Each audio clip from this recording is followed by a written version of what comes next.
Friday afternoon. The sky is black as ink. The earth just swallowed the dead. And the man on the middle cross is silent. Most stories end with the death of the hero. But that's not where this story ends. That's where the nightmare begins. Because for the next 72 hours, while the world held its breath, something was moving in the shadows. Something the Roman Empire tried to bury with him. Forget what you think you know about Sunday morning. The real chaos, the real terror, happened in the 3 days nobody talks about. What did the disciples see in the dark? What did the Roman guards really fear?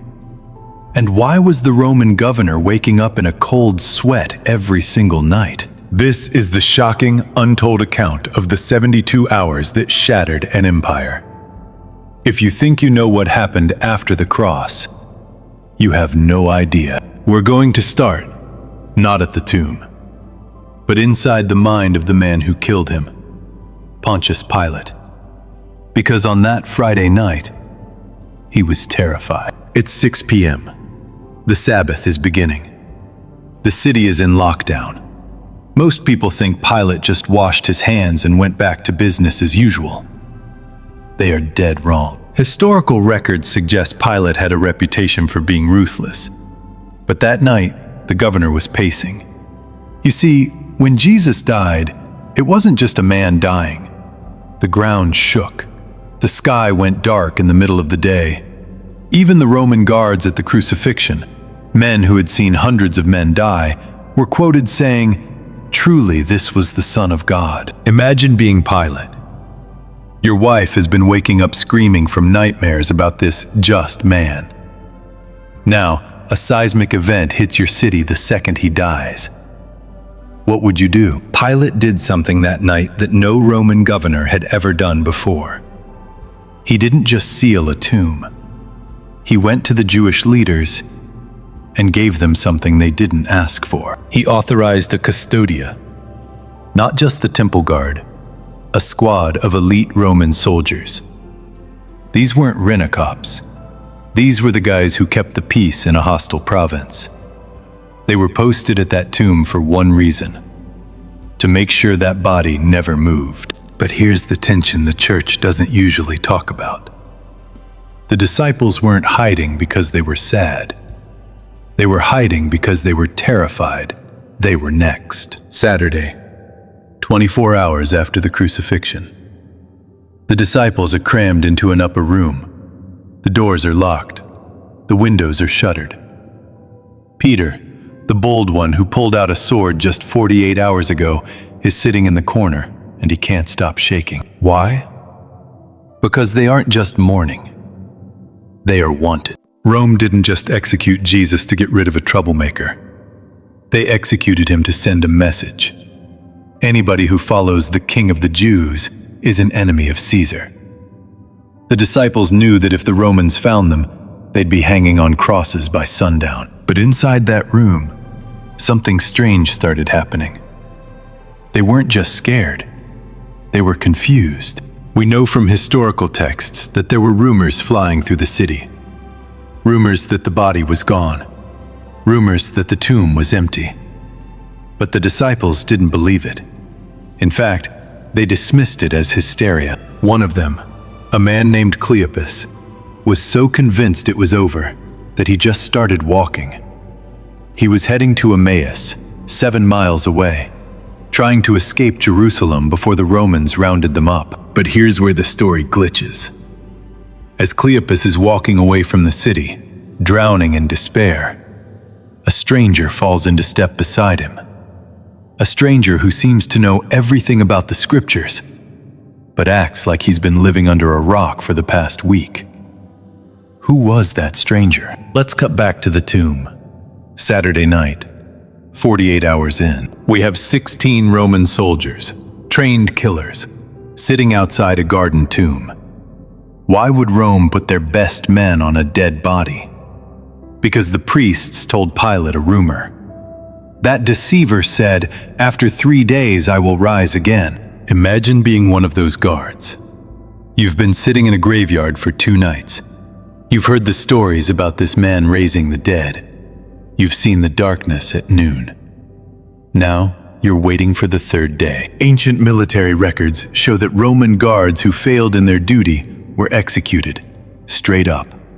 They were stripped of their clothes, tied to a post, and beaten until they died. If that stone moved, they died.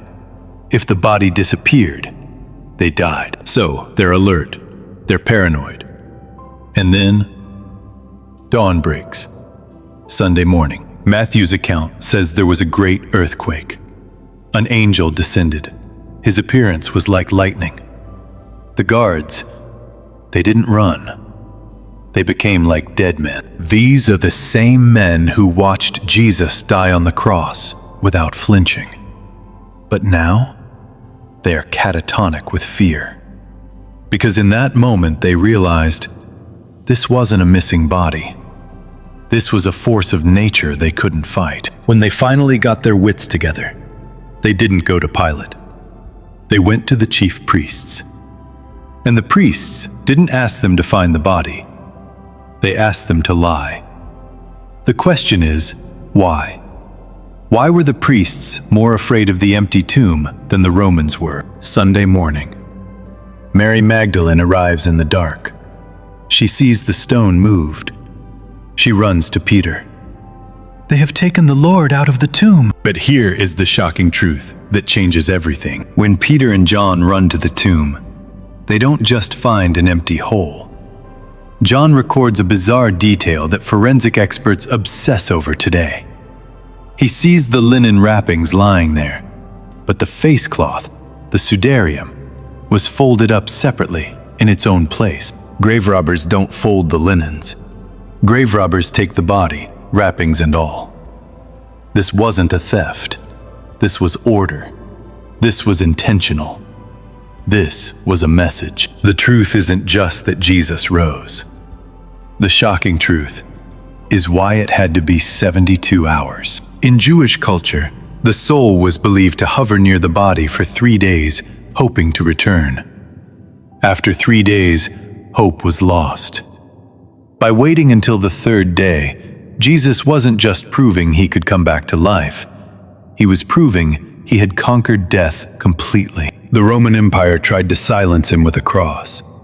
They tried to contain him with a stone. They tried to suppress the truth with 16 soldiers. But in 72 hours, all of it was useless. The resurrection wasn't just a miracle. It was a declaration of war against the powers of this world. And the powers lost. The first 72 hours after the crucifixion are the most consequential 72 hours in human history. In the darkness, hope seemed dead. In the locked rooms, fear ruled. But when the stone rolled away, it didn't just open a tomb. It opened a door that no empire, no army, and no amount of sealed evidence has ever been able to close. The disciples went from hiding in fear to dying for what they saw. You don't die for a lie you invented. You die for something you know, without a shadow of a doubt, is true. And they knew. They saw him. Now I want to hear from you.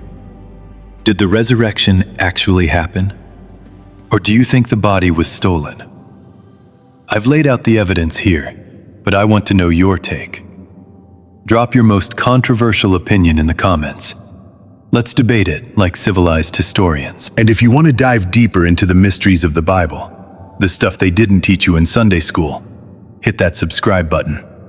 In my next video, we're going to look at what happened to the 16 Roman guards who failed their mission. Spoiler, Rome was not happy. I'll see you in the next one. But remember, the stone didn't roll away to let Jesus out. It rolled away to let us in.